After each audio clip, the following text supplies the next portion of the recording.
Kent Gompert. Welcome to Arizona.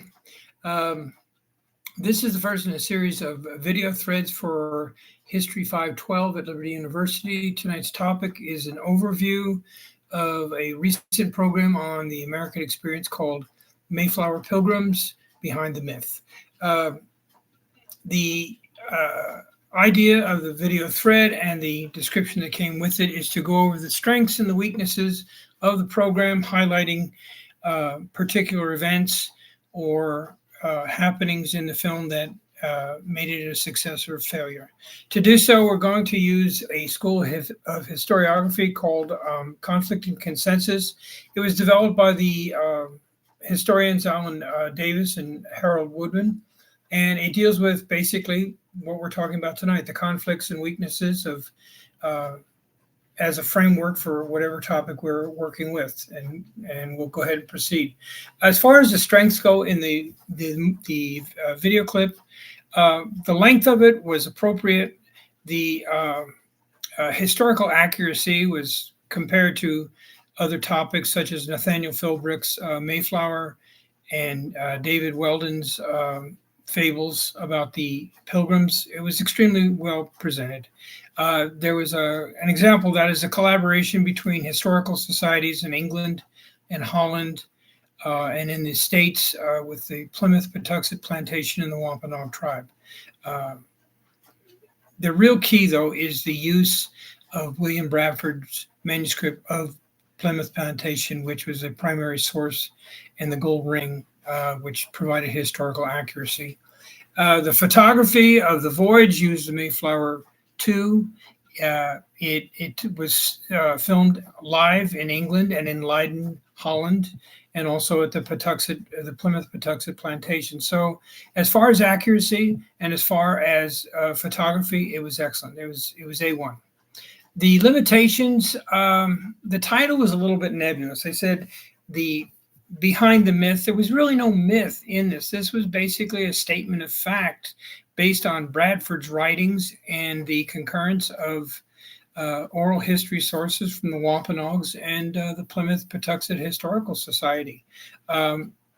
The authors or the producers of the film never really specified what the myth was, but it was kind of confusing.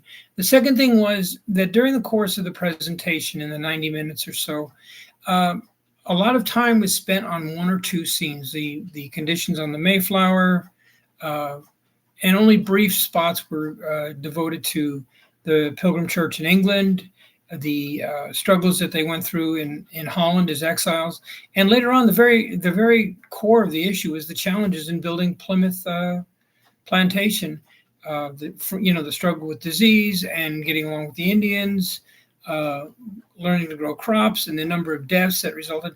Very little time was spent to that in proportion to the main thrust, which was about the voyage of the Mayflower.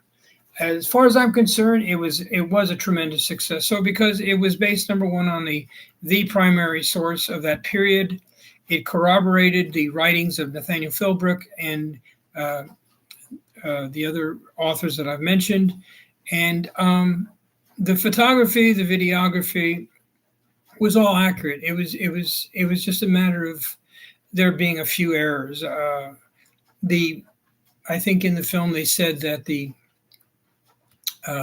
most of the people signed the Mayflower Compact, but of the 102 that came, less than 50% were separatists, and according to Philbrick, all of them signed it. So that was one thing. The title was another, and even though they were called separatists and they abandoned the English church and its practices, they still kept elements of that ritual. They kept their pastors, they kept the elders, they kept the church structure. So it was not entirely true. But overall, I would give it a 9 out of 10. It's a must-see for people. But to me, the biggest success of it was twofold. One, it was written to appeal to a non-historian audience. People that are not well-versed and trained in history could actually, it appealed to them. The photography, the collaboration, the use of writings of Bradford and the historian actor who played Bradford. The second thing was they highlighted the chronology with previously little known events in history. And I think the highlight in the conclusion for all this was when they mentioned that the of Plymouth Plantation, the work by Bradford, was lost. It was confiscated by the British during the American Revolution in the 1770s, and it disappeared for almost 100 years. And by accident, somebody in 1855 discovered that it was in Fulham Palace, the library of the Bishop of London, and eventually would be returned to America in 1897. I thought that was really cool. So thank you for everything, and have a good night.